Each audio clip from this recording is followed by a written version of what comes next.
नमो भगवते वासुदेवाय। ओम नमो भगवते वासुदेवाय। ओम नमो भगवते वासुदेवाय। ये भागवतम का बड़ा प्रसिद्ध श्लोक है। जिनके पास भागवतम उनके स्मार्टफोन में है वो खोल सकते हैं स्मार्टफोन्स को। 11 स्कंद 5वां अध्याय टेक्स्ट 42-32। कृष्णा माना श्रीश कृष्णा संगोपगस्त्रा प्रसादा यज्ञे संकीर्तन प्राये जानती ईशु मेरसा।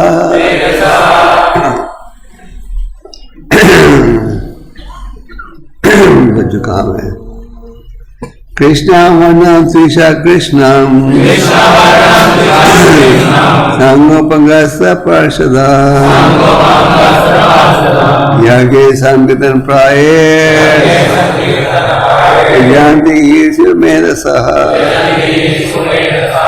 कृष्णा वर्णम त्रिशा कृष्णम संगोपगस्त्रा पार्षदा यज्ञे संकीर्तन प्राये जानती ईशु मेरसः।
माता जी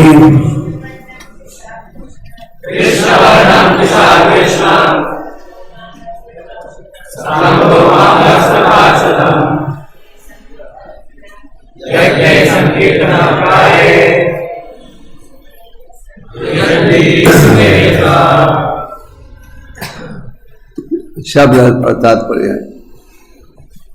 कृष्ण वर्णम कृष्ण में आए अक्षरों को दोहराना। विषा क्रांति से। अकृष्णम काला नहीं सुनहरा। संग संगियों समेत। उपअंग सेवकगण। अस्त्र हथियार। पार्षदम विश्वास पात्र साथी। यज्ञ द्वारा। संकीर्तन प्राय मुख्य रूप से सामूहिक कीर्तन से युक्त। यजंती पूजा करते हैं। निश्चय सुमेधसः बुद्धिमान व्यक्ति। अनुवाद। कलयुग में बुद्धिमान व्यक्ति ईश्वर के उस अवतार की पूजा करने के लिए सामूहिक कीर्तन संकीर्तन करते हैं जो निरंतर कृष्ण के नाम का गायन करता है। यद्यपि उसका वर्ण श्यामल कृष्ण नहीं है किंतु वह साक्षात कृष्ण है। वह अपने संगियों सेवकों आयुधों तथा विश्वास पात्र साथियों की संगत में रहता है। अनुवाद जुड़ाइए। कलयुग में बुद्धिमान व्यक्ति ईश्वर के उस अवतार की पूजा करने के लिए सामूहिक कीर्तन करते हैं जो निरंतर कृष्ण के नाम का गायन करता है यद्यपि उसका वर्ण शामल नहीं है किंतु वह साक्षात कृष्ण है वह अपने संगियों सेवकों आयुधों तथा विश्वास पात्र साथियों की संगत में रहता है। तात्पर्य प्रभुपाद जी के द्वारा। यह श्लोक चैतन्य चरितामृत आदि लीला 3.52 में कृष्णदास कविराज द्वारा उद्धृत किया गया है। श्रील प्रभुपाद ने इस श्लोक की टीका इस प्रकार की है। यह पाठ श्रीमद् भागवत में आया है। श्रील जीव गोस्वामी ने भागवत पर की गई अपनी टीका क्रम संदर्भ में इस श्लोक की व्याख्या की है, जिसमें उन्होंने कहा है कि भगवान कृष्ण सुनहरे रंग में भी प्रकट होते हैं। ये सुनहरे भगवान कृष्ण भगवान चैतन्य हैं, जिनकी पूजा इस युग में बुद्धिमान लोग करते हैं। इसकी पुष्टि श्रीमद् भागवतम में गर्ग मुनि द्वारा की गई है, जिन्होंने कहा था कि यद्यपि बालक कृष्ण श्यामल है किंतु वह 3 अन्य रंगों में लाल, श्वेत तथा पीले रंग में भी प्रकट होता है। उन्होंने अपने श्वेत तथा लाल वर्णों का प्रदर्शन क्रमशः सतयुग तथा त्रेतायुग में किया, किंतु उन्होंने पीले सुनहरे रंग का प्रदर्शन तब तक नहीं किया जब तक वो भगवान चैतन्य के रूप में प्रकट नहीं हुए, जो गौर हरि के नाम से विख्यात है। श्रील जीव गोस्वामी बताते हैं कि कृष्ण वर्णम का अर्थ है श्री कृष्ण चैतन्य। कृष्ण वर्णम तथा श्री कृष्ण चैतन्य समतुल्य हैं। कृष्ण नाम भगवान कृष्ण तथा भगवान चैतन्य कृष्ण दोनों में आता है। श्री चैतन्य महाप्रभु भगवान हैं, किंतु वे कृष्ण का वर्णन करने में सदैव लगे रहते हैं और इस तरह वे उनके नाम तथा रूप का कीर्तन करके तथा स्मरण करके दिव्य आनंद पाते हैं। स्वयं भगवान कृष्ण सर्वोच्च उपदेश देने के लिए चैतन्य के रूप में प्रकट होते हैं। वर्णयति का अर्थ यह है, अर्थ कहता है या वर्णन करता है। भगवान चैतन्य सदैव कृष्ण नाम का कीर्तन करते हैं और उसका गुणानुवाद भी करते हैं, और चूंकि वे स्वयं कृष्ण हैं, अतएव जो भी उनसे मिलता है वह स्वतः कृष्ण नाम का कीर्तन करता है और बाद में अन्यों से उसका कथन करता है। वह दूसरे व्यक्ति में दिव्य कृष्ण भावनामृत प्रविष्ट कर देता है, जिससे कीर्तन करने वाला दिव्य आनंद में लीन हो जाता है। इसलिए वह सभी तरह से हर एक के समक्ष कृष्ण रूप में प्रकट होता है, चाहे व्यक्ति रूप में हो या ध्वनि के रूप में। श्री चैतन्य का दर्शन करने से ही उसे तुरंत भगवान कृष्ण का स्मरण हो आता है। इस तरह उन्हें विष्णु के रूप में ग्रहण किया जा सकता है। दूसरे शब्दों में श्री चैतन्य साक्षात भगवान कृष्ण हैं।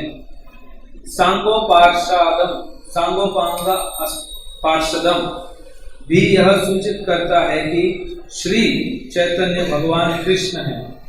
उनका शरीर सदैव चंदन के आभूषणों तथा चंदन लेप से विभूषित रहता है। अपने अद्वितीय सौंदर्य से वे अपने युग के सारे लोगों को दमित करते हैं। अन्य अवतारों में कभी कभी भगवान ने अस्त्रों का उपयोग असुरों को परास्त करने के लिए किया था, किंतु इस युग में भगवान चैतन्य महाप्रभु जैसे सर्व आकर्षक रूप से उन असुरों का दमन करते हैं।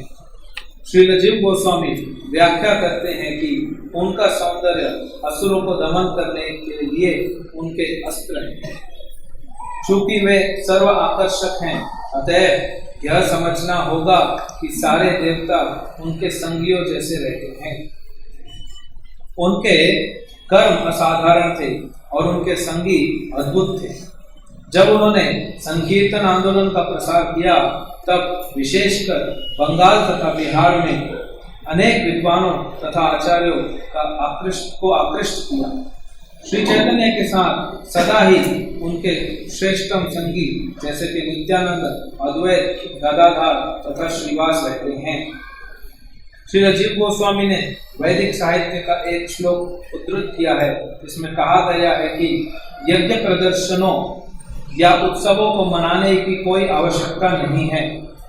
वे टीका करते हैं कि ऐसे बाहरी दिखलावटी प्रदर्शनों में न लगकर सारे लोगों को जाति तथा रंग का भेदभाव त्याग कर भगवान चैतन्य की पूजा करने के लिए हरे कृष्ण महामंत्र का सामूहिक कीर्तन करना चाहिए। कृष्ण वर्णम तुषा कृष्णम यह सूचित करता है कि कृष्ण नाम को वरीयता प्रदान की जानी चाहिए। श्री चैतन्य ने कृष्ण भावनामृत की शिक्षा दी और कृष्ण नाम का कीर्तन किया। इसलिए श्री चैतन्य की पूजा करने के लिए सभी लोगों को मिलकर महामंत्र का हरे कृष्णा कृष्णा कृष्णा हरे हरे, हरे राम राम राम हरे हरे का कीर्तन करना चाहिए। गिरिजाघरों, मंदिरों या मस्जिदों में पूजा का प्रसार संभव नहीं रहा क्योंकि लोगों को इसमें रुचि नहीं है, किंतु हरे कृष्ण का कीर्तन कभी भी किया जा सकता है। इस तरह से श्री चैतन्य की पूजा करते हुए सर्वोच्च कर्म किया जा सकता है और भगवान को तुष्ट करने का सर्वोच्च धार्मिक उद्देश्य पूरा किया जा सकता है। श्री चैतन्य महाप्रभु के सुप्रसिद्ध शिष्य श्रील सार्वभौम भट्टाचार्य ने कहा, जब दिव्य भक्ति का सिद्धांत लुप्त हो गया तो श्री कृष्ण चैतन्य भक्ति विधि को पुनः बताने हेतु प्रकट हुए हैं। वे इतने दयालु हैं कि कृष्ण प्रेम का वितरण कर रहे हैं। हर व्यक्ति को चाहिए कि उनके चरण कमलों की ओर अधिकाधिक आकृष्ट हो, जिस तरह की गुनगुनाते भौरे कमल पुष्प की ओर आकृष्ट होते हैं। श्री चैतन्य महाप्रभु के अवतार का वर्णन श्री विष्णु सहस्त्र नाम में भी हुआ है, जो महाभारत के दान धर्म पर्व के अध्याय 189 में आया है। श्री राजीव गोस्वामी ने इसका संदर्भ इस प्रकार किया है। स्वर्ण वर्ण हेमांगो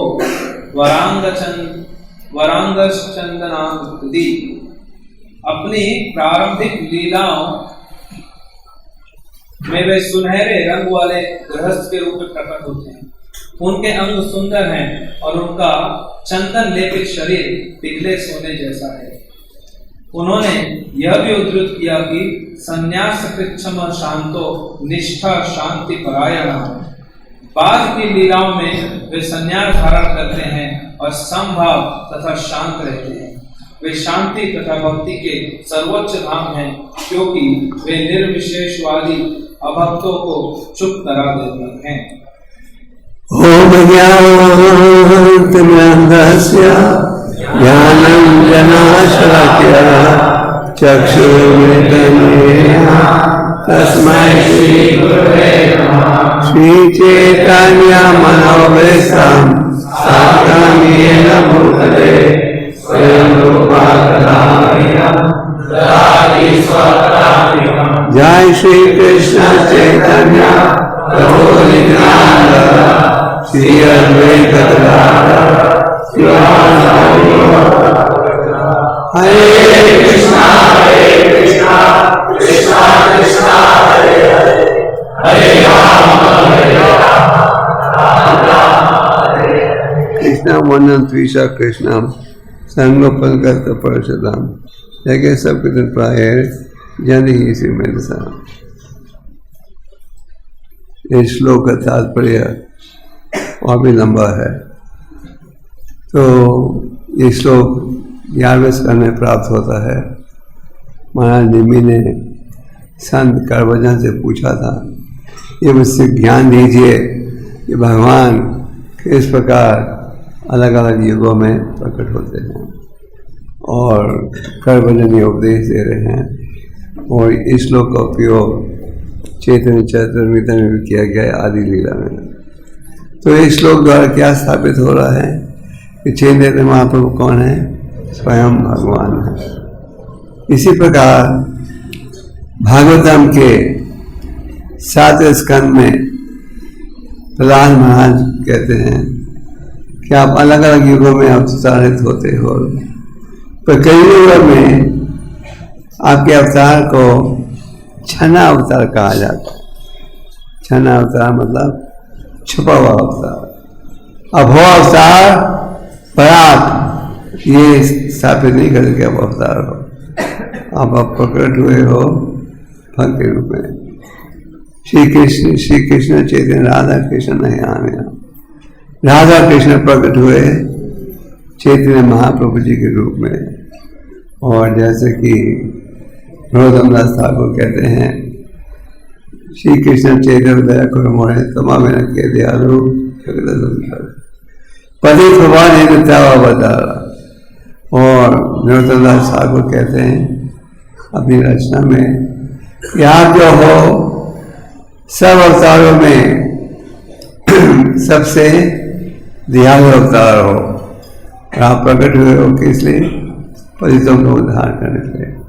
तो परम भगवान जब पृथ्वी पर प्रकट होते हैं, वो अपनी दिव्य लीला प्रकट करते हैं और अद्भुत लीलाओं की भी अद्भुत लीलाएं करते हैं। जैसे आप भागवतम को पढ़ो तो देखे हो, भगवान कृष्ण ने अनेक अद्भुत लीलाओं को प्रकट किया। तो उसी प्रकार चैतन्य महाप्रभु ने भी अद्भुत लीलाओं को प्रकट किया था। उनके माता का नाम था सची माता, पिता का नाम था था और दादा का नाम था उपेंद्र मिश्रा। ध्यान में ज्ञान प्राप्त किया और वो उनकी भक्ति से बड़े प्रभावित हुए और उन्होंने अपनी बेटी का विवाह कर जगह के साथ जगन्नाथ मिश्रा के साथ। वो चैतन्य महाप्रभु जगन्नाथ मिश्रा सची माता के बेटे थे। इनसे पहले उनके बड़े भाई विश्वरूप प्रकट हो चुके थे। विश्वरूप ने वातावरण बनाया महाप्रभु के प्रकट होने के लिए, और महाप्रभु के प्रकट होने से पहले उनके कई प्रिय भक्त प्रकट हो चुके थे। अद्वैताचार्य उदाहरण के लिए कुछ दिन पहले भक्तों ने माधवेंद्रपुरी का तिरुभाव तिथि मनाया। माधवेंद्रपुरी प्रकट हो चुके थे, ईश्वरपुरी प्रकट हो चुके थे, हरिदास ठाकुर प्रकट हो चुके थे। तो भगवान प्रकट कैसे हुए? जगन्नाथ मिश्रा के हृदय से सची माता के हृदय में गए और महाप्रभु प्रकट हुए कहा तो चैतन्य महाप्रभु स्वयं भगवान है। और अद्वैताचार्य और हरिदास ठाकुर ने जब समाज की स्थिति देखी, उन्होंने देखा कि माया का इतना तेज प्रभाव है कि स्वयं भगवान को ही प्रकट होना चाहिए पतितों के उद्धार के लिए। तो अद्वैताचार्य और हरिदास ठाकुर भागवतम पढ़ते थे दिन भर, और अद्वैताचार्य ने अपनी शालिग्राम शिलाओं के द्वारा प्रार्थना की, भगवान से प्रार्थना की क्या कि आप स्वयं प्रकट हो पतितों का उद्धार के लिए। भगवान को उनके भक्तों की ये इच्छा होती है कि सबका वो सुधार हो। तो महाप्रभु की अनेक लीलाएं हैं जिनसे ये स्पष्ट प्राप्त होता है वो स्वयं भगवान। उन्होंने दिव्य लीला प्रकट की, जैसे भगवान गीता में कहते हैं जन्म कर्म चाह में या प्रकट होना प्रकट होना दोनों ही दिव्यम है। उदाहरण के लिए एक समय चोर ने भगवान को उठा लिया था, और क्योंकि भगवान का शरीर सजा रहता था गहनों के साथ, और चोर प्रयास कर रहे थे दूर जाए उनके घर से, क्योंकि वो उनकी गहने इत्यादि लेना चाहते थे। जहाँ भी भागते थे वापस पहुंच जाते थे कहाँ, महाप्रभु के घर के सामने।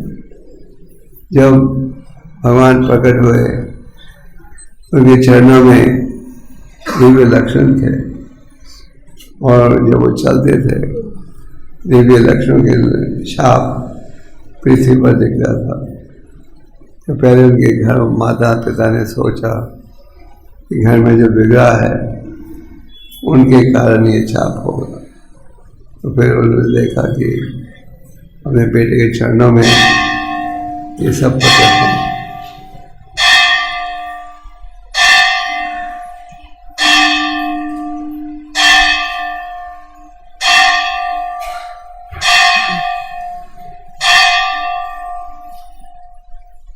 तो शुरू से ही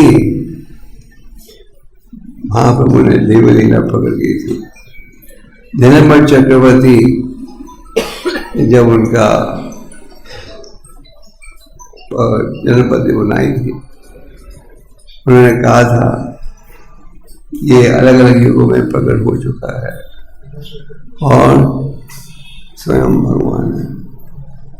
तो छोटी आयु में ही महाप्रभु संस्कृत के भी विद्वान बन गए थे, और छोटी आयु में उन्होंने देवलीला प्रकट की थी। एक समय एक खूबसूरत पिल्ले को लेकर अपने घर आ गए। तो भगवान के मित्रों ने कहा तुमने सबसे खूबसूरत पिल्ला ले लिया है, और सारे खूबसूरत पिल्ले हमारे लिए छोड़ दिए। और सच्ची माता ने कहा हम ब्राह्मण हैं, ब्राह्मण के घर में ये पिल्ले थोड़ी ला सकते हैं। भगवान ने कहा अगर आप ये पिल्ले को घर में नहीं रहने दोगे तो मैं भी नहीं रहूंगा। एक दिन जब गंगा गए थे स्नान करने के लिए, माँ ने पिल्ले को छोड़ दिया और पिल्ला घर से निकल गया। भक्तों ने जाकर भगवान से कहा, उनके मित्रों ने, निभाई तुम्हारी माँ ने पिल्ला छोड़ दिया है, वो तुम्हारे घर में नहीं है।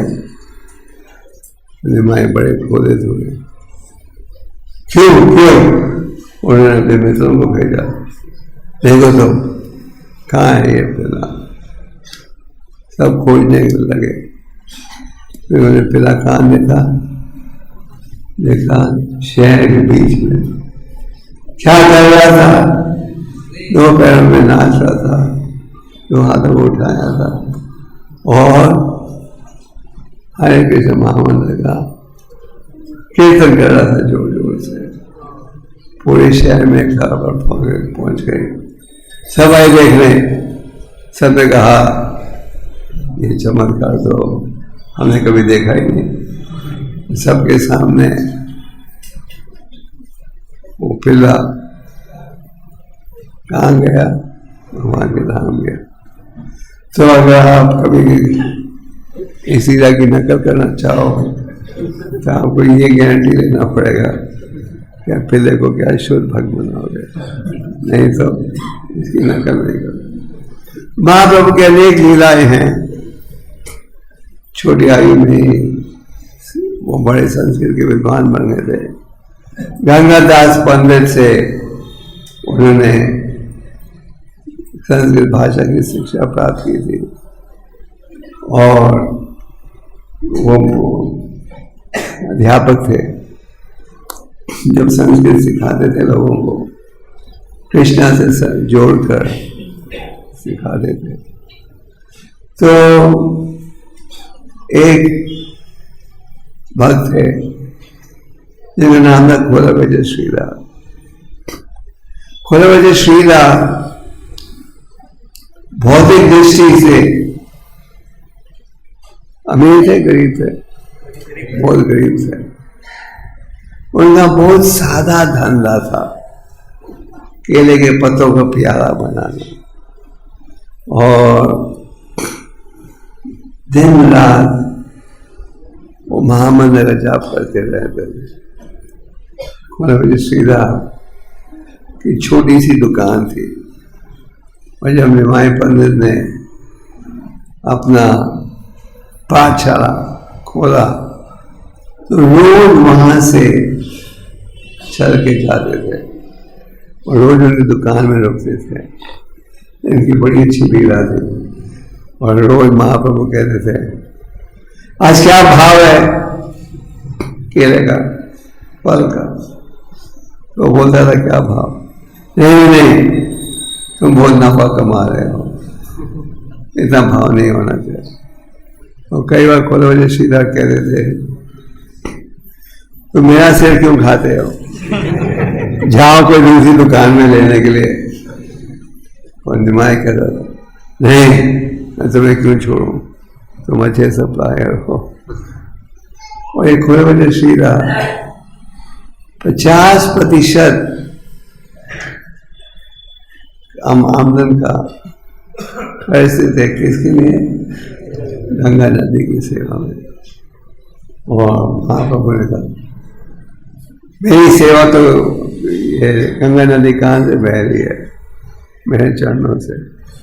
वो खोलावज्र श्रीला कह रहा, विष्णु विष्णु विष्णु, देखो ये आदमी कितना अपराधी है।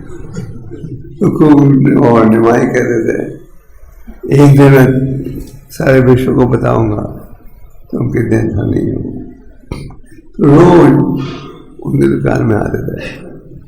और खोलावज्र श्रीला रात को सोते भी नहीं थे, जोर से हरे कृष्ण महामंत्र जप करते रहते थे। और जो पड़ोसी थे वो सोचते थे, ये इस आदमी को भूत सता रहे हैं, ये जो भूत सता रहे हैं, खुद भी नहीं सोता और हमें भी नहीं सोने देता। खोलावज्र श्रीला रहने के लिए उनके पास केवल एक ही कमरा था, बस, और एक ही धोती। तो बहुत संतुष्ट थे। क्यों? क्योंकि भगवान के नामों में वो जुड़े हुए थे। महाप्रभु और खोलावज्र श्रीला का बड़ा गहरा संबंध था। महाप्रभु छोटी आयु में ही संस्कृत के विद्वान बन गए। उन दिनों में जो नवद्वीप शहर था बड़ा प्रसिद्ध शहर था। जैसे कि आज से 500 साल पहले पूर्व बंगाल जो था भारत का सबसे धनी स्थान था, और भारत विश्व का सबसे धनी देश माना जाता था। और बंगाल में नवद्वीप स्थान जो था बड़ा प्रसिद्ध माना जाता था। और उस समय संस्कृत के इतने बड़े विद्वान थे, सबका निवास स्थान क्या था? नवद्वीप। तो उन दिनों में एक बड़े विद्वान थे जिनका नाम था केशव कश्मीरी। केशव कश्मीरी बड़ा गहरा ज्ञान था, और उनका क्या भाव रहता था? भाव ये रहता था दूसरों के साथ डिबेट किया जाए, और जब उनको हरा देते थे तो उनसे विजय पत्र लेते थे। हमें हरा दिया है केशव कश्मीरी ने। तो इस प्रकार केशव कश्मीरी की इच्छा थी कि नवद्वीप में पहुंचे, और क्योंकि नवद्वीप उस समय बड़ा प्रसिद्ध नाम था। उन्होंने ये सूचना भेजी, केशव कश्मीरी आना चाहता है आपके शहर में, आप चुनिए आपके शहर में कौन उनके सामने डिबेट करेगा। तो जब उस शहर के भक्तों की सूचना मिली, सबने सभा बुलाई और सबने ये चर्चा हो रही थी, कौन हम में से केशव कश्मीरी के सामने बैठेगा। सब घबरा गए, सबने कहा हम जरूर बैठेंगे, सबने इनकार कर। तो उन्होंने ये निर्णय किया, हमारे शहर का जो सबसे बड़ा सबसे अच्छा छोटा पंडित है उसको हम सामने रख देते हैं। अगर केशव कश्मीरी ने उस छोटे पंडित को हरा दिया तो हम कहेंगे हमारे शहर के बच्चे को हराया, हमें थोड़ी हराया। और अगर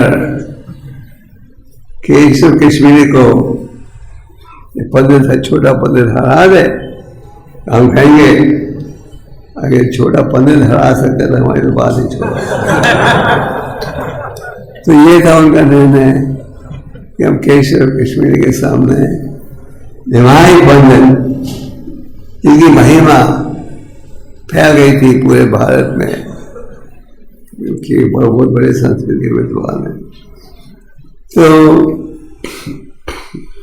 केशव कश्मीरी अपने भक्तों के साथ पहुंचे कहाँ, नवोदय धाम में।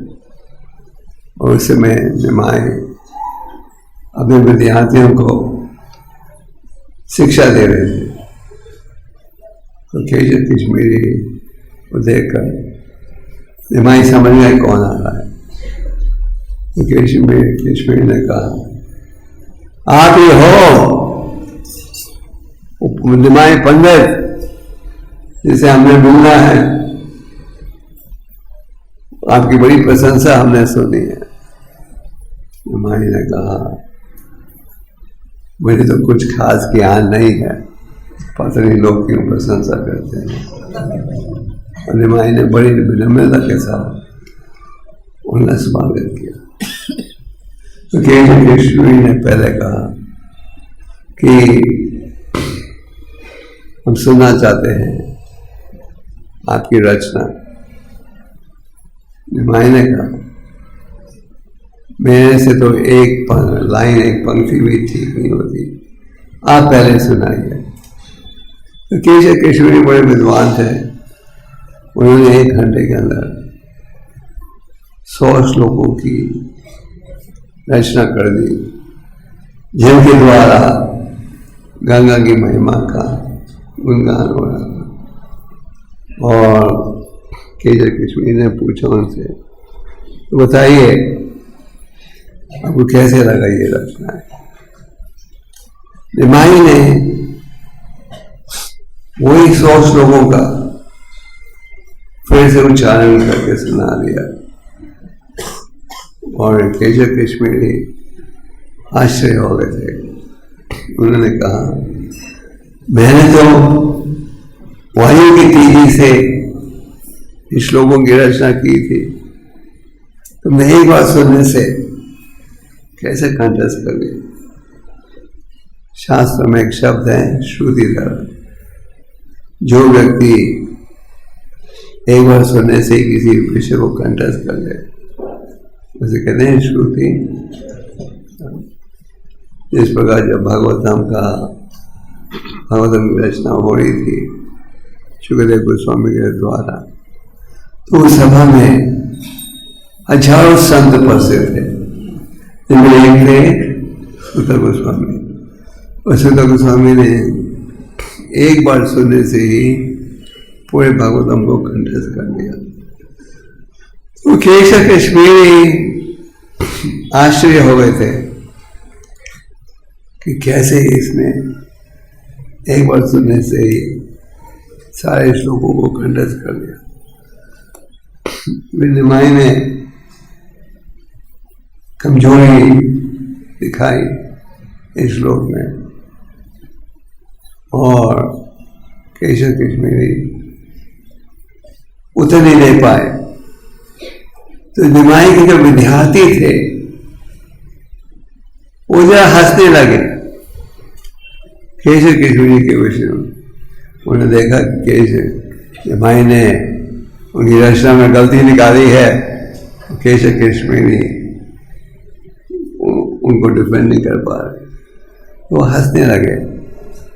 तो निमाई ने क्या किया, निमाई ने रोक दिया और कहा ये थके हुए हैं, अभी कल जवाब देंगे। ये महाप्रभु ने हमें 93 जीने का सिद्धांत दिया है। अगले दिन जब केशव कश्मीरी घर पहुंचे तो वो सरस्वती देवी के भक्त थे।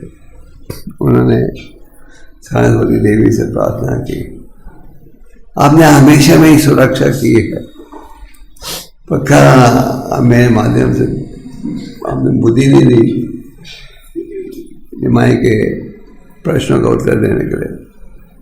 तो सरस्वती ने कहा, देवी सरस्वती ने, ये जो निमाई है ये कोई साधारण व्यक्ति नहीं है, ये कौन है, स्वयं भगवान है।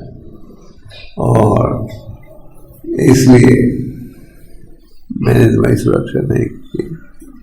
और केशव कश्मीरी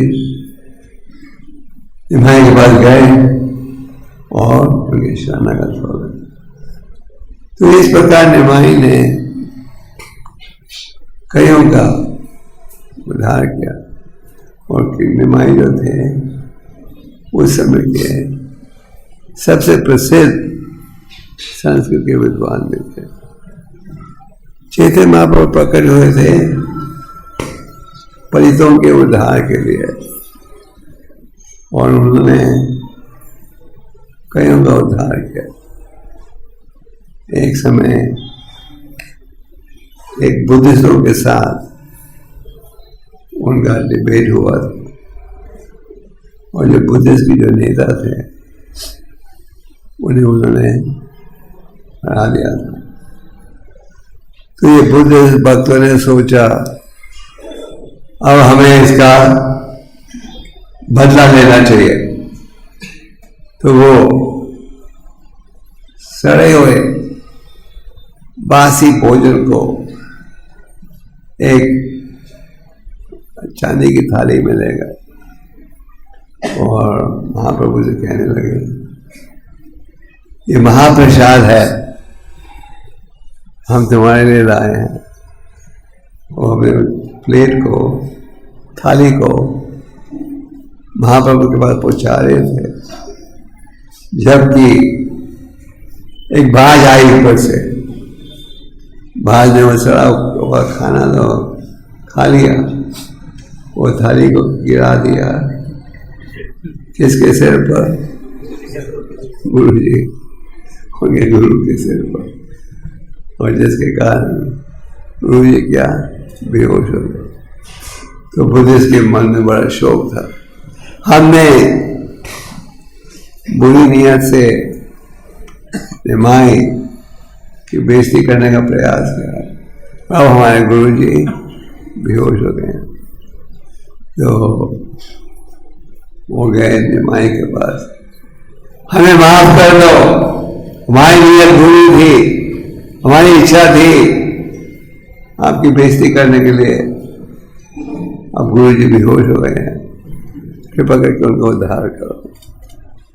तो निमाई ने कहा, जाओ और उनके कानों में महामंत्र का उच्चारण करो। फिर गए सब, गुरु के कानों में महामंत्र का उच्चारण किया, जिसके द्वारा गुरु जी होश में आ गए। वो सारे बुद्धिस्ट क्या बन गए, वैष्णव बन गए। इस प्रकार महाप्रभु ने हर प्रकार के व्यक्ति को आकर्षित किया, किसके प्रति, हरि नाम के प्रति। महाप्रभु प्रकट हुए थे बड़ी शुभ अवसर पर, और प्रकट हुए के इसलिए हरि नाम की स्थापना की है।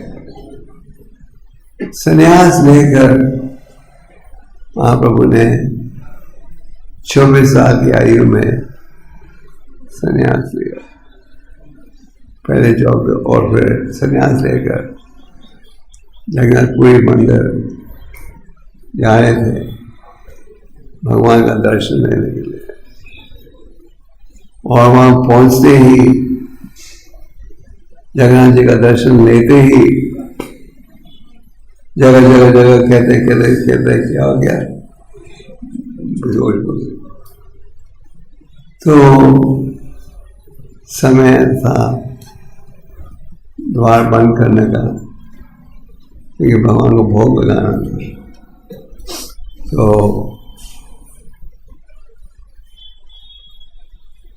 जो पुजारी थे उन्हें पता नहीं था क्या करें, तो सर्वभौम भट्टाचार्य उस समय के बड़े प्रसिद्ध विद्वान माने जाते थे, और उन्हें बंगाल से भागना पड़ा, क्योंकि बंगाल में मुसलमान राजा था। तो वो आ गए उड़ीसा में, जहाँ की महाराज प्रतापूजा ने उन्हें सेवा दी। तो सर्वभौमाचार्य बहुत ही बड़े प्रसिद्ध मायावादी थे और ज्ञानी थे।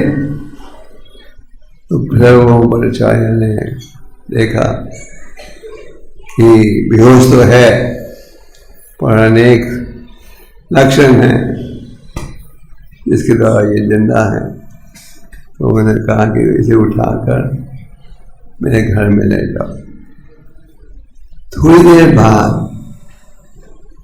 वहां भगवान नित्यानंदा पहुंचे अपने भक्तों के साथ। जब वो जगन्नाथपुरी मंदिर पहुंचे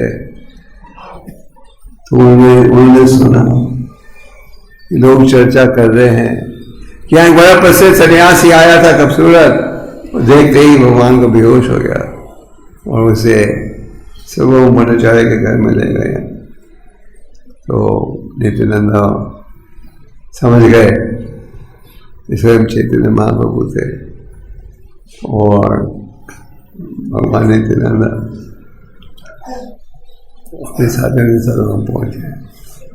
तो उन्होंने महामंत्र किया, कीर्तन किया, जिसके द्वारा सारे जो महाप्रभु थे होश में आ गए और सब नाचने लगे। जब सर्वभौमाचार्य ने ये देखा वो बड़ा आकर्षित हो गया, और सर्वभौमाचार्य के रिश्तेदार थे जिनका नाम था गोपीनाथाचार्य। गोपीनाथाचार्य भगवान के बड़े प्रिय भक्त थे, और उन्हें पता था कि चैतन्य महाप्रभु कौन है, स्वयं भगवान है। तो गोपीनाथाचार्य ने कई बार कहा था ये सन्यासी ये कोई साधारण व्यक्ति नहीं है, ये स्वयं भगवान है। तो सर्वभौमाचार्य ने जब देखा कि हरिनाम के द्वारा ये हरिनाम के द्वारा ये होश में आ गए, वो आश्चर्य हो गया था इस घटना को देखकर। तो सर्वभौमाचार्य ने देखा 24 साल के हैं, बहुत ही खूबसूरत हैं। उनको चिंता थी कहीं खूबसूरत सन्यासी माया में नहीं आ जाए। तो उन्होंने कहा तुम्हारी सुरक्षा के लिए मैं चाहता हूं कि तुम वेदांत सूत्र की व्याख्या सुनो, और 7 दिन के लिए दिन रात वो वेदांत सूत्र का रचना कर रहे थे। इनका भाव ये था वेदांत का ज्ञान प्राप्त करके इस सन्यासी की सुरक्षा हो। तो 7 दिन के लिए महाप्रभु ने उनसे कोई प्रश्न नहीं पूछा, कुछ नहीं कहा, चुपचाप सुनते गए। 8वें दिन को महाप्रभु ने सर्वोच्चार्य ने कहा, मैं 7 दिन से ये रचना कर रहा हूं, तुम्हें कुछ समझ आ रहा है ना क्या बोल रहा हूं? महाप्रभु ने उत्तर दिया, मुझे वेदांत सूत्र का जो संदेश है वो बिल्कुल साफ है, बिल्कुल आसान है, जिस पर सूर्य का प्रकाश होता है। पर आपने अपने भावार्थ को जोड़ दिया है, मायावादी विचारों को जोड़ दिया है। तो इस कारण जो अर्थ है, असली अर्थ है, वो छुप गया है। और फिर महाप्रभु ने एक भागवत का प्रसिद्ध श्लोक आत्माराम का लेकर सर्वभौम आचार्य से कहा, आप इसकी व्याख्या करो, इसको समझाओ। और सर्वभौम आचार्य ने 2 अलग अलग तरीकों से उसी आत्माराम शब्द का की व्याख्या की। और फिर उन्होंने कहा, आप भी इसकी व्याख्या कीजिए। महाप्रभु ने उसी श्लोक की व्याख्या 64 अलग अलग तरीकों से की, और किसी में भी 64 की व्याख्या बिल्कुल स्वतंत्र, यानी कि एक ही रूप से। और जब सर्वभौम आचार्य ने सुना 64 अलग अलग तरीकों से एक ही श्लोक की व्याख्या, वो समझ गए कि ये संभव नहीं है किसी साधारण व्यक्ति के द्वारा, ये केवल भगवान ही कर सकते हैं। तो सर्वभौम आचार्य जो बहुत बड़े मायावादी थे, उनको क्या जो बड़े बड़े विद्वान वो भी वैष्णव बन गए। तो महाप्रभु ने अपने प्रचार से ये स्थापित किया कि परम भगवान कौन है। और महाप्रभु ने हरिनाम का प्रचार, हरिनाम का युग धर्म के रूप में स्थापित किया। जब महाप्रभु ने अपना हरिनाम आरंभ किया, उन्होंने आरंभ किया था शिवा आंगन में, हमारे मायापुर मंदिर से ज़्यादा दूर नहीं है ना शिवा आंगन।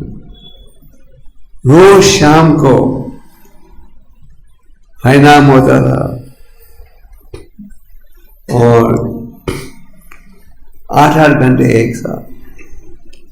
और महाप्रभु ने केवल अपने प्रिय भक्तों को इजाजत दी थी अंदर उपस्थित होने के लिए, क्योंकि कई बार आप देखते हो समाज में लोग नकली लक्षण पकड़ करते हैं।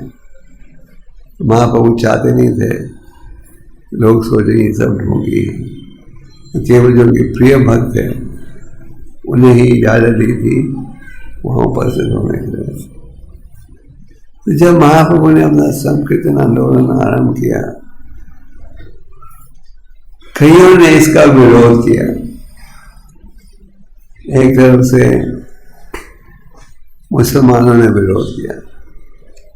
मुसलमानों ने कहा, अगर हम ये हरिनाम को नहीं रोकेंगे तो सारे मुसलमान हिंदू बन जाएंगे। तो उस शहर में राजा का एक प्रतिनिधि था, जिसको क्या कहते थे, चांद काजी। चांद काजी कुछ दिन पहले हम उनकी समाधि में थे। तो चांद काजी राजा का प्रतिनिधि था और चांद काजी उस शहर का इंचार्ज भी था, ऐसे लगता है। तो मुसलमान लोग जाते थे काजी के पास, सबने शिकायत की, रोको, दिमागी सबको इतना आंदोलन को। एक मोहल्ला बार बार काजी के पास पहुंचता था, ये संदेश लेकर, रोको रोको। और काजी ने देखा कि जब भी उनके दफ्तर में आता है वो हरि नाम कर रहा होता है। दिमाग काजी ने कहा, यह अजीब चीज है, तुम आते हो शिकायत करते हो, जब भी मैं देखता हूं कि तुम हरि नाम कर रहे हो, ये क्या कारण है? तो उसने कहा, ये सच बात है कि जब से मैंने ये हरि नाम को सुना है, ये हरि नाम मेरी जीभ से निकलता ही नहीं, इसलिए मैं रोक नहीं पा रहा। जो हिंदू थे, हिंदू ब्राह्मण, उन्होंने भी विरोध किया। क्यों? वो कमाई करते थे और कमाई करते थे धंधा करके, यज्ञ वगैरह। वो हरिना में किसी यज्ञ की जरूरत ही नहीं, आपको किसी पंडित ब्राह्मण की जरूरत ही नहीं, उनकी कमाई में घाटा आ रहा था। तो उन्होंने भी शिकायत की, ये जो निमाई ने सिद्धांत शुरू किया है, ये हमारे हिंदू शास्त्र के विरोध में है। हिंदू शास्त्र में कहाँ भी इसका वर्णन नहीं। तो काजी ने क्या, काजी ने अपने प्रतिनिधियों को भेजा और कहा, इन्हें कह दो, अगर हिंदू लोग हरि नाम नहीं रोकेंगे तो हम सबको मुसलमान बना देंगे और उनकी जितनी संपत्ति है सब गिरफ्तार कर देंगे। तो काजी के प्रतिनिधि सिपाही आए, उन्होंने सबके मृदंगा को तोड़ दिया और कहा, अगर तुम लोग ये हरि नाम नहीं बंद करोगे, तुम सबकी संपत्ति हम ले लेंगे और तुम्हें मुसलमान भी बना देंगे। उन दिनों में हिंदू को मुसलमान बनाना बड़ा एहसान था। अगर आपने किसी मुसलमान के पास नौकरी स्वीकार कर ली तो मुस्लिम बन गए, अगर किसी मुस्लिम के घर में खा लिया तो मुसलमान बन गए। ये नवाब हुसैन शाह चौकसी करके राजा बन गए थे। एक दिन उनकी पत्नी ने देखा कि उनके पीठ में एक निशानी है लकीर की, तो उन्होंने पूछा, ये निशाना कैसे? पति ने कहा, जब मैं छोटा था, सुपुरी रॉय के घर में मैं नौकरी कर रहा था, मैंने गलती की जिसके कारण ये निशाना है। तो पत्नी ने कहा, अब तो तुम राजा बन गए हो, मार दो उसे। उसे क्या हिम्मत थी आपको मारे? राजा ने कहा, मैं कैसे मारूं? उसने मुझे बच्चे जैसा पाला था। उसने इनकार कर दिया। तो पत्नी ने कहा, अच्छा कम से कम मुसलमान तो बना दो। तो राजा ने सुबह बुलाकर बाल्टी से थोड़ा पानी डाला, मुसलमान हो गया। तो सुबुरी रॉय ने पूछा वाराणसी के ब्राह्मणों से, अब इस स्थिति में हमें क्या करना चाहिए? अब तो मुझे मुसलमान बना दिया है, मैं क्या करूं? ब्राह्मणों ने कहा, उबलते हुए तेल में आत्महत्या कर लो। तो ये सुबुनी रॉय पहुंचे महाप्रभु के पास, और महाप्रभु से पूछा, इस स्थिति में मुझे क्या करना चाहिए? तो महाप्रभु ने क्या कहा, वृंदावन में जाओ और हरि नाम का उच्चारण करो। तो चंद काजी ने जब अपने आदमियों को भेजा तो ये संदेश के साथ, अगर ये नहीं रोकोगे हम क्या करेंगे?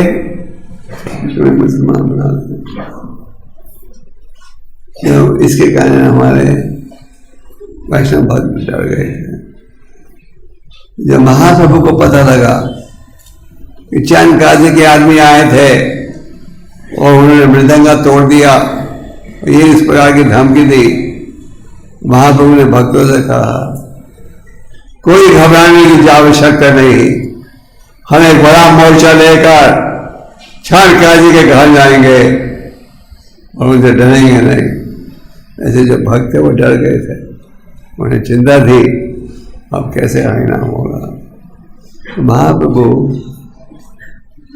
लाखों भक्तों को लेकर बड़े मोर्चे के साथ कहाँ पहुंचे? चंद काजी के घर।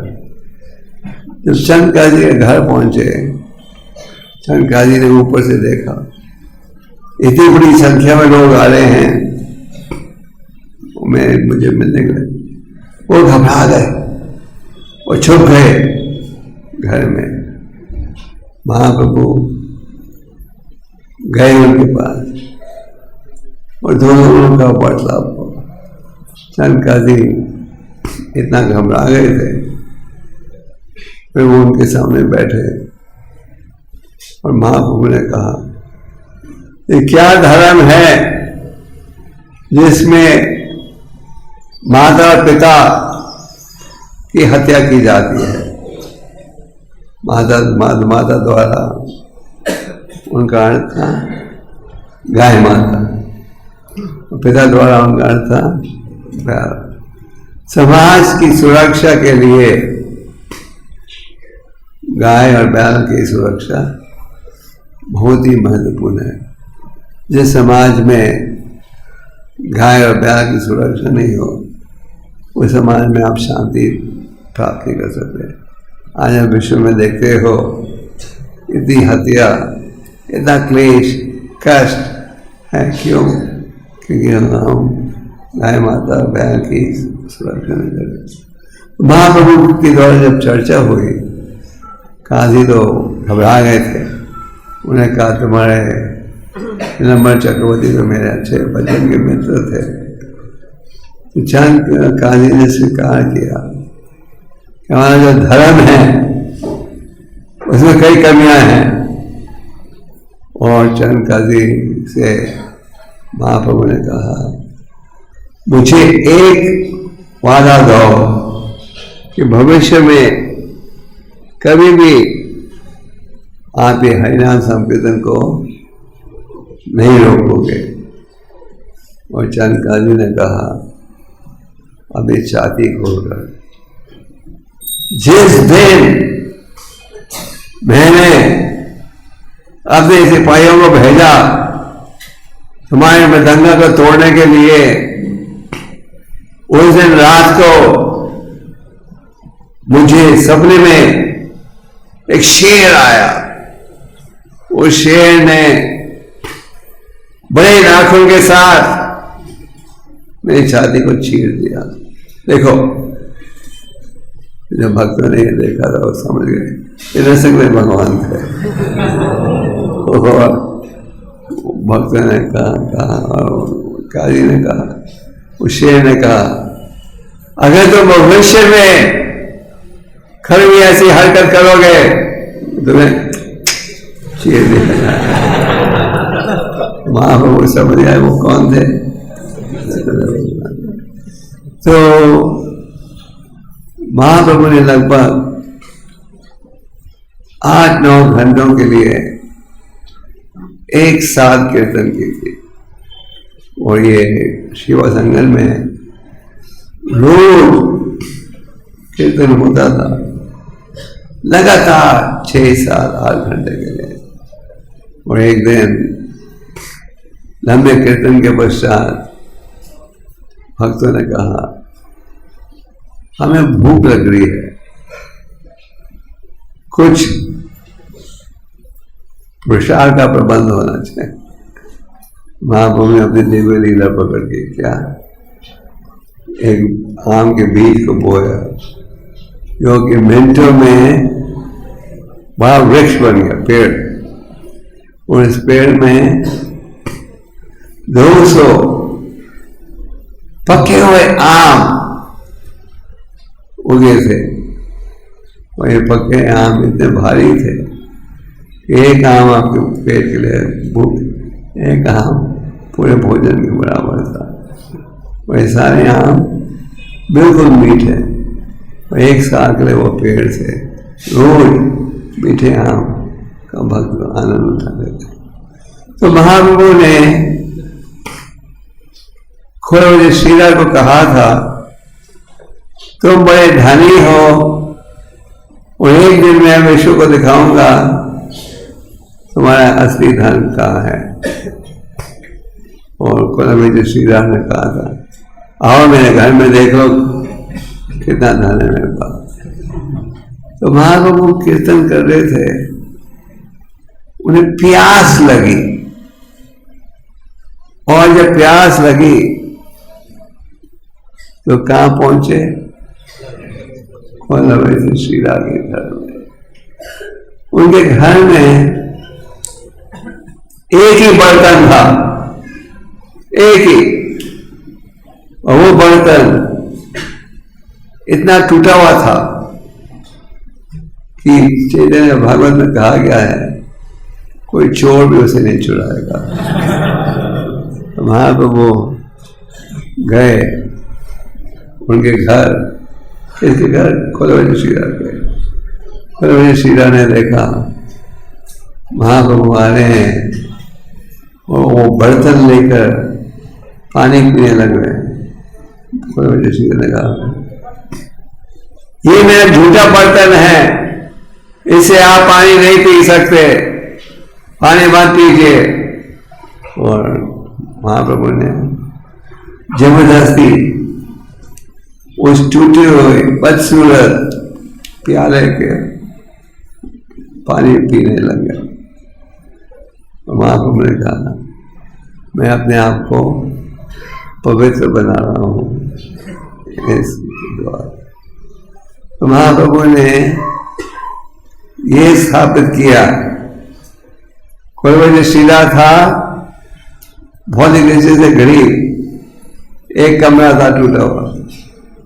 और महाप्रभु उसके घर में गए और वही टूटा हुआ प्याला जिससे वो पीते, कुलविद श्रीधर पीता था, उस प्याले को लेकर अपने प्यास बुझाने के लिए पानी पिया। तो महाप्रभु ने ये बताया कि असली धन क्या है? भगवान के शरणागत होना। भगवान गीता में क्या कहते हैं? पत्रम पुष्पम फलम। अगर तुम प्रेम और भक्ति के साथ जल भी अर्पण करोगे तो मैं स्वीकार करूंगा। भगवान को क्या चाहिए? प्रेम और भक्ति के साथ। तो ये आवश्यक है। कुलविद श्रीधर प्रेम और भक्ति का भाव था, देवनाथ हरि नाम का उच्चारण करते थे।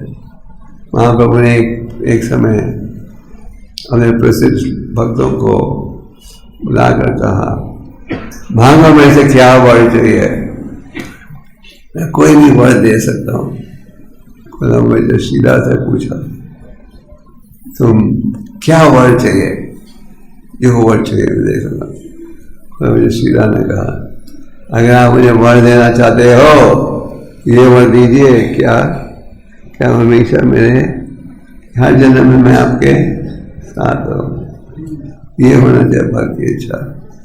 अपन भगवान से भौतिक सुविधाएं नहीं मांगते, मांगना चाहते हैं ना क्या? भक्ति का भाव। न जनम न जनन सुमरन कविता जगदीश कमें।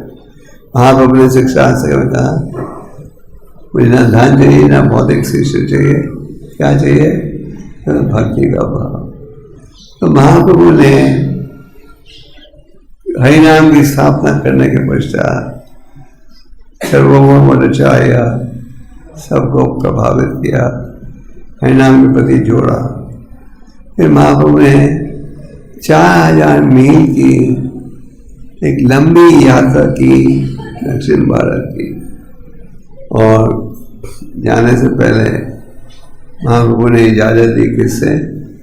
सर्वभौम रचाया और अपने भक्तों से। महाप्रभु ने दक्षिण भारत की यात्रा की। जब दक्षिण भारत की यात्रा की तो दूर दूर से लोग आते थे महाप्रभु को देखने के लिए। महाप्रभु कोई हरिनाम को सुनकर सभी वापस लौट जाते थे हरिनाम करते हुए, और दूसरे व्यक्ति हम उनको सुनते थे, उनको सुनकर वो भी हरिनाम का जाप करते थे। जैसे कि कोई बीमारी एक व्यक्ति को लगे, एक व्यक्ति से दूसरों को भी पहुंच जाती है। उसी प्रकार आध्यात्मिक प्रभाव भी ऐसे ही होता है। प्रभुपाद जी अमेरिका गए थे और उन्होंने कृष्ण भक्ति की स्थापना की, हरिनाम के माध्यम से सबको जोड़ा, एक से दूसरे से तीसरा। तुम आप प्रचार करते हो, किसी नए शहर में प्रचार करते हो। एक समय था बॉम्बे में एक भक्त भी नहीं था इस संस्था का, आज हजारों भक्त है के एक से दूसरे तीसरे चौथे। उसी प्रकार महाप्रभु ने दक्षिण भारत की यात्रा की, दूर दूर से लोग आते थे देखने के लिए, उनको देख के वो भी प्रभावित हो जाते थे। वो जब वापस लौटे थे अपने स्थानों पर, दूसरे व्यक्ति उन्हें देखकर वो भी क्या करते थे? हरिनाम का। दक्षिण भारत की यात्रा कर रहे थे तो महाप्रभु एक खुरमा ब्राह्मण के घर में गए। खुरमा ब्राह्मण ने उनके चरणों को धोया, स्वागत किया, और खुरमा ब्राह्मण ने कहा मैं संतुष्ट नहीं हूं जहां घर में, मैं आपके साथ चलना चाहता हूं, मैं घर नहीं रहना चाहता। वो गृहस्थ था, बीवी थे, बच्चे थे। महाप्रभु ने कहा मेरे साथ चलने की आवश्यकता नहीं, तुम हरिनाम का उच्चारण करो, वो हरिनाम की महिमा का क्या करो? प्रचार करो, गीता का ध्यान करो, और गीता के संदेश का प्रचार करो। और अगर तुम इस प्रकार का कार्य करोगे तो तुम हमेशा मेरे साथ रहोगे और मैं सदा तुम्हारे साथ रहूंगा। महाप्रभु ने यही संदेश दिया सबको, हरिनाम का उच्चारण, हरिनाम का प्रचार, गीता का अध्ययन और गीता का प्रचार। और इस प्रकार करोगे, महाप्रभु ने कहा तुम सदा मेरे साथ रहोगे। तो ये होना चाहिए भक्तों का भाव। तो महाप्रभु इस प्रकार प्रचार कर रहे थे, और फिर वो निकले खुरमा ब्राह्मण के घर से आगे। एक उन दिनों में एक भक्त थे जिनका नाम था वासुदेव विप्र। वासुदेव विप्र को कोढ़ की बीमारी थी। किसकी? कोढ़ की। और वो इतने दयालु थे, उनका पूरा शरीर पस से भरा हुआ था, पूरा शरीर बदसूरत था, इतनी बदबू आती थी उनके शरीर से कि लोग उनसे दूर भागते थे। अगर वो बाएं तरफ चल रहे होते थे तो सब लोग दाहिने तरफ हो जाते थे। तो कुर्मा ब्राह्मण को पता लगा महाप्रभु आए हैं, वो पहुंचे उधर, और फिर उन्हें पता लगा कि महाप्रभु चल पड़े हैं। वो बड़े शोक में था, दुखी हो गया। महाप्रभु भी परम भगवान है, अंतर्यामी है। उन्हें पता लग गया कि मेरा ब्राह्मण भक्त मुझे मिलने आया, वासुदेव प्राप्त मुझे मिलने आया, और नहीं प्राप्त करने पर दुखी हो गया। तो महाप्रभु वापस लौटे। तो क्या किया उन्होंने? वासुदेव को देखते ही गले लगा दिया। जैसे उन्हें गले लगाया, उनकी कोढ़ की बीमारी तुरंत समाप्त हो गई और वो एक खूबसूरत युवक बन गए।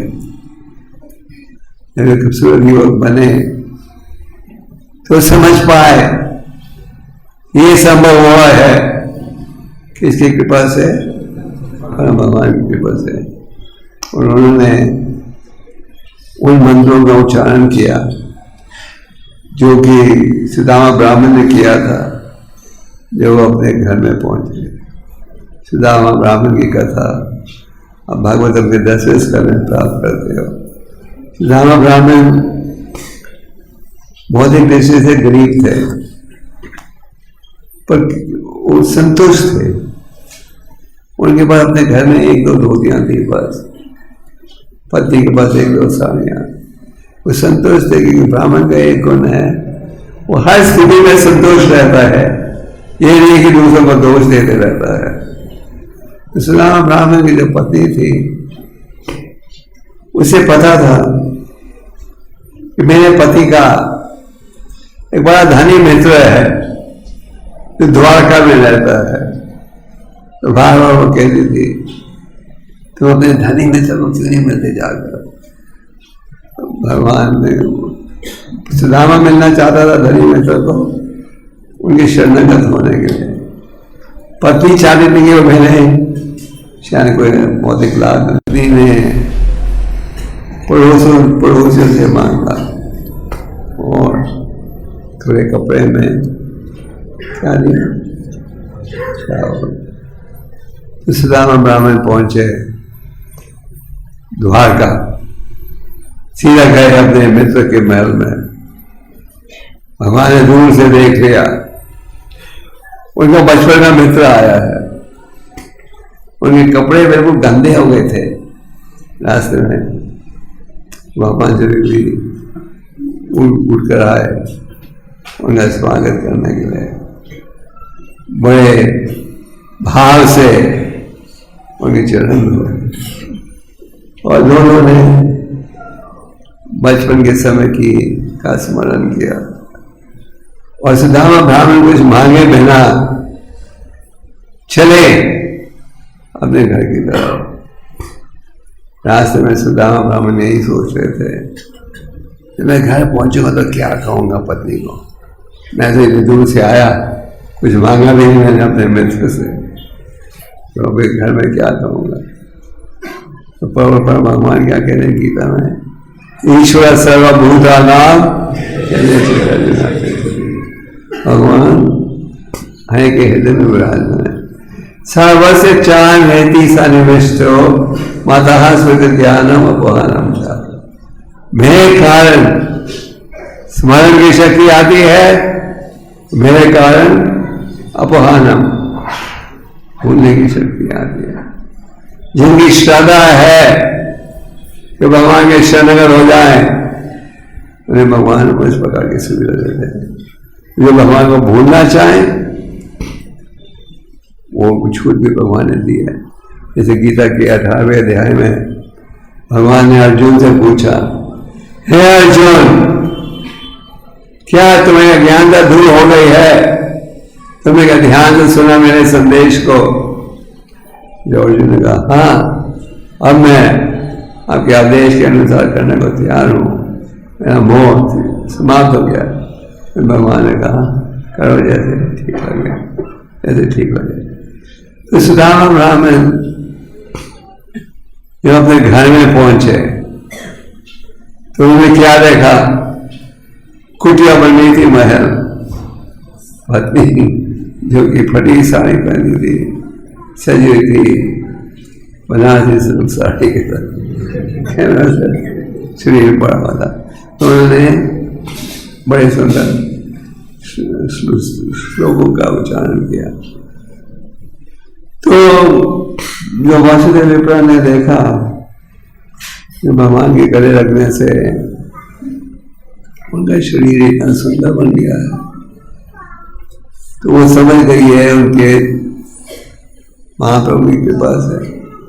तो उन्होंने 10-20 करके श्लोकों का उच्चारण किया। फिर उन्होंने महाप्रभु से प्रश्न पूछा। उन्होंने कहा कि पहले तो मेरा शरीर इतना बदसूरत था, लोग मेरे सामने आते ही नहीं थे, पर अब आपकी कृपा से इतना सुंदर बन गया है, मुझे डर है कि मैं घमंडी नहीं बन जाऊं। आप बताइए किस प्रकार विनम्र वातावरण में रह सकूं। महाप्रभु ने कहा वही संदेश जो कि उन्होंने खुरमा ब्राह्मण को दिया था। महाप्रभु ने कहा चला हरिनाम करो और हरिनाम का प्रचार, शास्त्र पढ़ो, गीता का प्रचार। इस प्रकार तुम हमेशा विनम्र भाव से रहोगे। तो श्रील प्रभुपाद जी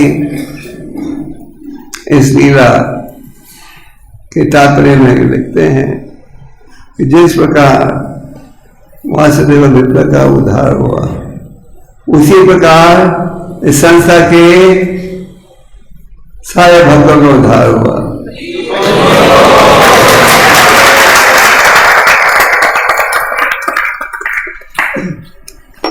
तो प्रभुपाद कहते हैं तो हम सबको क्या करना चाहिए, हरिनाम और गीता अभियान और प्रचार।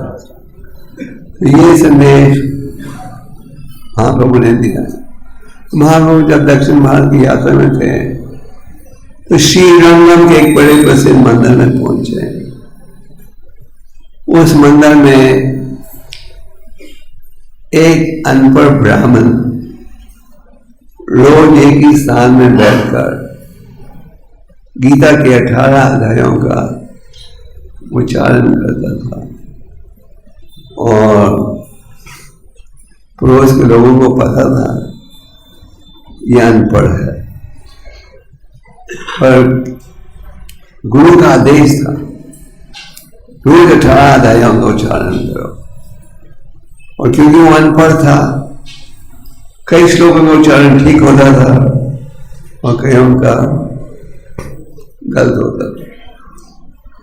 तो महाप्रभु ने देखा ये ब्राह्मण जब गीता को पढ़ता है, शुद्ध भक्ति के लक्षणों को भी प्रकट कर रहा है, आंसू बह रहे हैं, शुद्ध भक्ति के लक्षण प्रकट हो रहे हैं। तो महाप्रभु ने उनसे पूछा, हे ब्राह्मण, तुम्हें गीता में क्या पद दिख रहा है जिसके कारण इन लक्षणों को प्रकट कर रहे हो? हाँ, वो ब्राह्मण ने कहा, मैं तो अनपढ़ हूं, गुरु ने आदेश दिया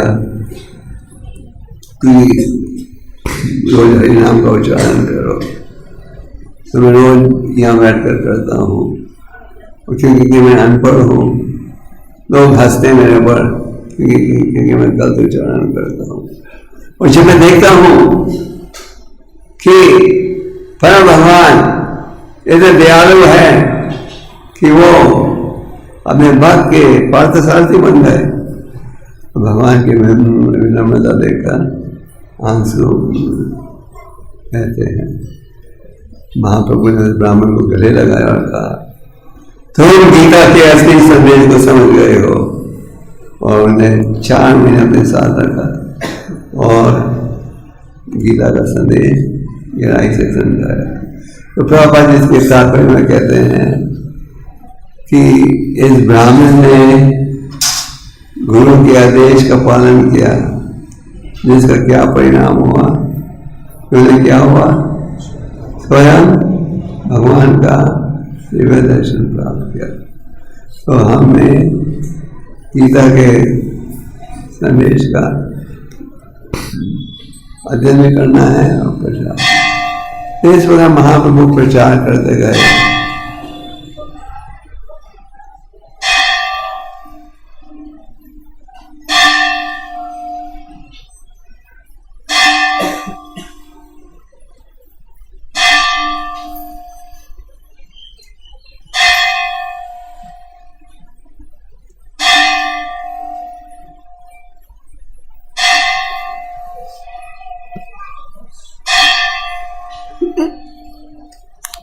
तो इस प्रकार महाप्रभु प्रचार करके दक्षिण मार्ग की यात्रा समाप्त करके वापस पहुंचे कहाँ, जगन्नाथपुरी। जगन्नाथपुरी में एक राजा थे जिनका नाम था महाराज प्रतापरुद्र। महाराज प्रतापरुद्र की बड़ी इच्छा थी कि उनको महाप्रभु का दर्शन प्राप्त हो, और महाप्रभु इनकार करते गए। जब महाप्रभु दक्षिण महाराज की यात्रा में थे, एक बड़े प्रसिद्ध भक्त रामानंद रॉय को भी मिले थे, और रामानंद रॉय राजपाल थे मद्रास के, पर महाप्रभु के कहने पर नौकरी त्यागी और महाप्रभु के साथ जुड़ गए। कहाँ, जगन्नाथपुरी। तो राजा ने भगवान नित्यानंद के द्वारा, रामानंद रॉय के द्वारा, दूसरे भक्तों के द्वारा ये संदेश भेजा कि मुझे दर्शन चाहिए। महाप्रभु इनकार करते गए। महाप्रभु ने कहा, मैं सन्यासी हूँ, मेरे शोभा नहीं रहता कि मैं राजा की संगत में रहूँ। तो राजा बड़ा दुखी था। राजा में इतना भाव था, राजा ने कहा कि अगर महाप्रभु मुझे दर्शन नहीं देंगे तो मैं अपने राज्य को छोड़कर भिखारी बन जाऊंगा। जब भी महाप्रभु ने दर्शन नहीं दिया, रामानंद रॉय ने कहा, कई ने कहा, फिर भगवान नित्यानंद ने कहा, ठीक है, आप दर्शन नहीं देना चाहते, आप अपने किसी वस्त्र को दे दो। तो जो भगवान के वस्त्र हैं उनको भी पूरा आदर दिया जाता है। तो इस ब्राह्मण ने, तो भगवान नित्यानंद ने महाप्रभु का एक वस्त्र लेकर राजा को दे दिया, और राजा इतना प्रसन्न हुआ कि उस वस्त्र की पूजा कर रहा था, ऐसे महाप्रभु की पूजा। और फिर राजा नित्यानंद के कहने, ब्राह्मण रॉय के कहने पर, राजा का जब बेटा था श्यामल रंग का, वैसे महाप्रभु ने गले लगाया, और जब वो बेटा वापस पहुंचा पिता के पास, पिता उसे गले लगाकर भक्ति का उत्साह उनमें भी बढ़ गया। तो रथ यात्रा के समय महाप्रभु के सारे भक्त वापस लौट के आते थे। वैसे तो महाप्रभु का आदेश था क्या, जाए जागो तो सब भक्तों को कहा था, जाओ घर घर जाकर प्रचार करो। और महाप्रभु के आदेश के अनुसार एक समय भगवान नित्यानंद और हरिदास घर घर जाकर क्या कर रहे थे, सबको ये संदेश दिया, बोलो कृष्ण, बाजो कृष्ण, बोलो कृष्ण। हर व्यक्ति के पास जाओ, ये कहो कृष्ण का नाम लो, कृष्ण की उपासना करो और कृष्ण की शिक्षा को अपनाओ। महाप्रभु के आदेश के अनुसार उन्होंने प्रचार किया। रथ यात्रा के समय सारे भक्त आते थे, तो महाप्रभु ने हर रथ के साथ 7 कीर्तकीय मंडलियों को जोड़ा जाता था। तो इसके कारण साउंड सिस्टम की आवश्यकता है। तो महाप्रभु अपना विस्तार करके साल के साल कीर्तन मंडियों में एक साथ उपस्थित होते थे, साल के साथ। और जो उनके प्रिय निकट के भक्त थे उन्हें ये सुविधा प्राप्त थी कि उनका दर्शन प्राप्त कर सके।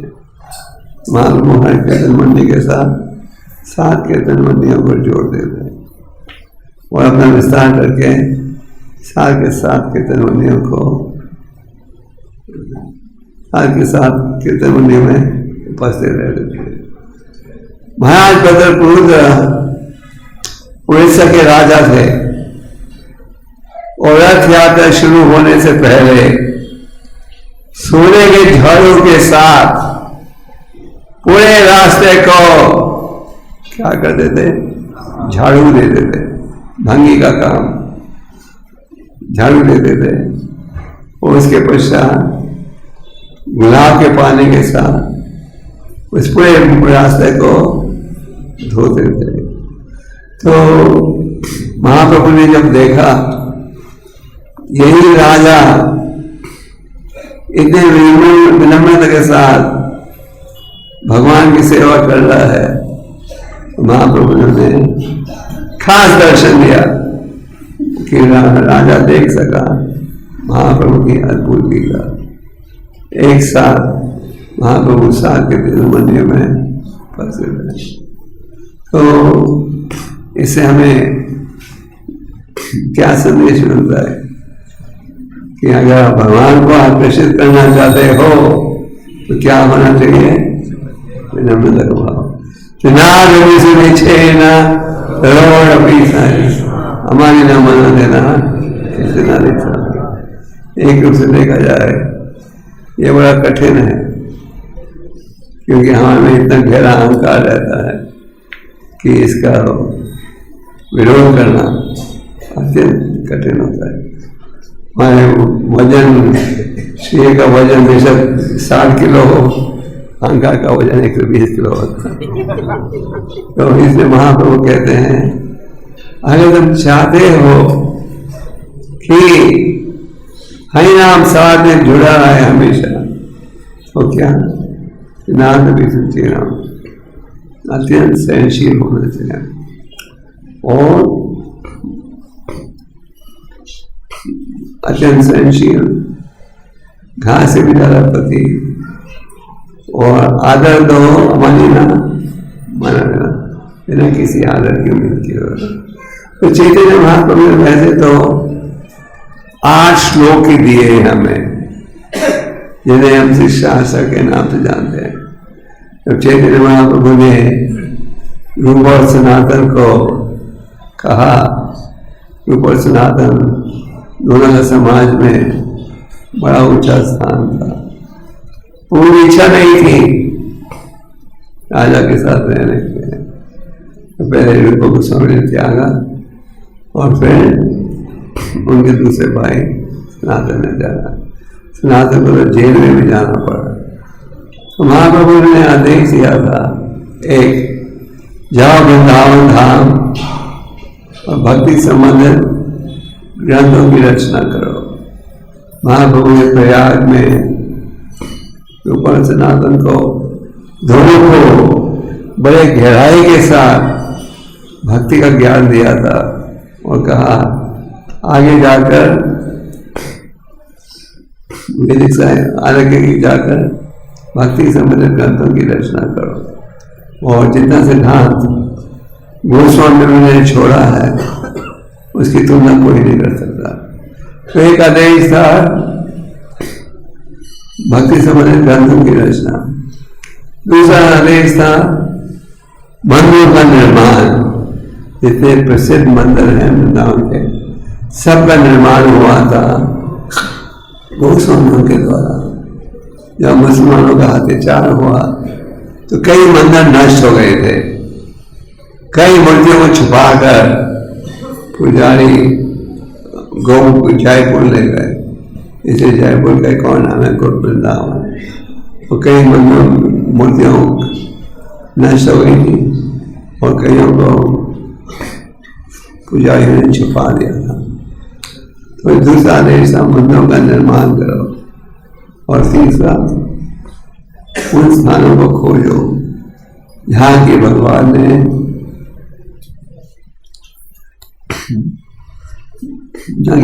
अपनी दिव्य लीला प्रकट की। और अगर आज आप परिक्रमा में जाते हो और आप पहचान सकते हो कहाँ लीला पकड़ हुई थी, कौन सी, ये महाप्रभु उनके प्रतिनिधियों का कार्य। तो चैतन्य महाप्रभु ने भक्तों को तो कहा भक्ति समुद्र ग्रंथों की रचना करने के लिए, और चैतन्य महाप्रभु स्वयं केवल 8 श्लोक ही छोड़ गए, जिन्हें हम शिष्याश्रय के नाम से जानते हैं। और इस 8 श्लोकों में वैदिक साहित्य का जो पूरा सार है आपको प्राप्त होता है।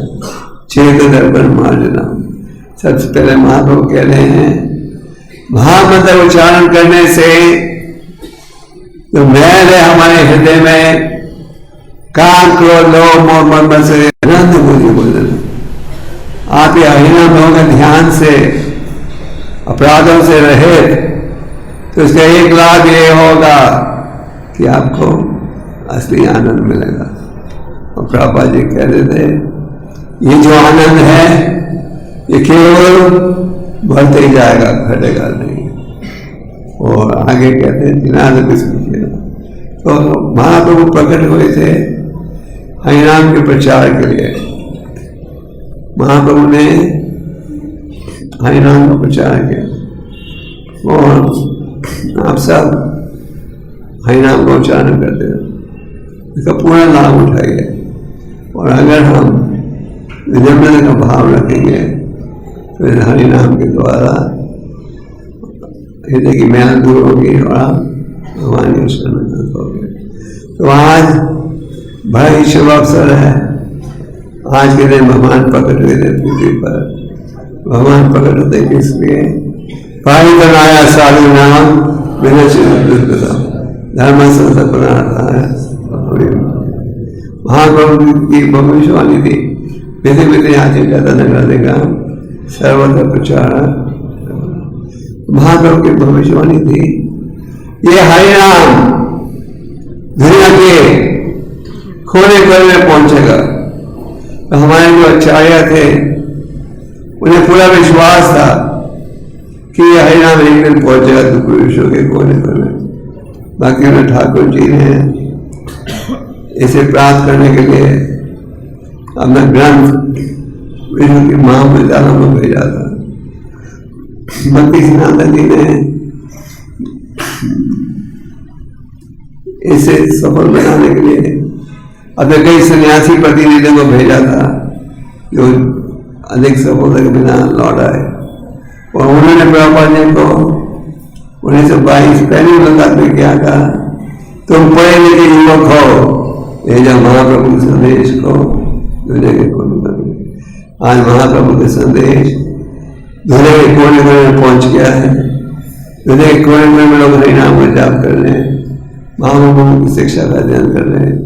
तो इस शुभ अवसर पर हम सबका यही निर्णय होना चाहिए क्या कि हम हरिनाम में रुचि बढ़ाएं, भगवान के शरणगत हो। और जैसे महाप्रभु ने सनातन गोस्वामी से कहा जो भक्ति के अनुकूल है उसे स्वीकार करो और जो प्रतिकूल है उसे क्या करो, क्या करो। तो ये होना चाहिए हमारा भाव।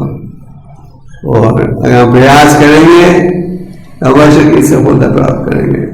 प्रभुपाद जी कह रहे थे अब यही कदम लो भगवान की तरफ, भगवान 10 कदम लेंगे। तो हमें इस शुभ अवसर पर यह प्रार्थना करनी चाहिए कि हम हरिनाम में रुचि बढ़ाएं, शास्त्र में रुचि बढ़ाएं और इस संदेश को आगे पहुंचाएं। जो वैष्णव भक्त हैं उनकी इच्छा रहती है कि सबको सुखी बनाए। वो जानते हैं कि असली सुख प्राप्त होगा अगर हम भगवान के शरणगत हो। आज सब हरिनाम कीजिए और हरिनाम में रुचि बनाइए, और जितने ध्यान से हरिनाम लोगे उतनी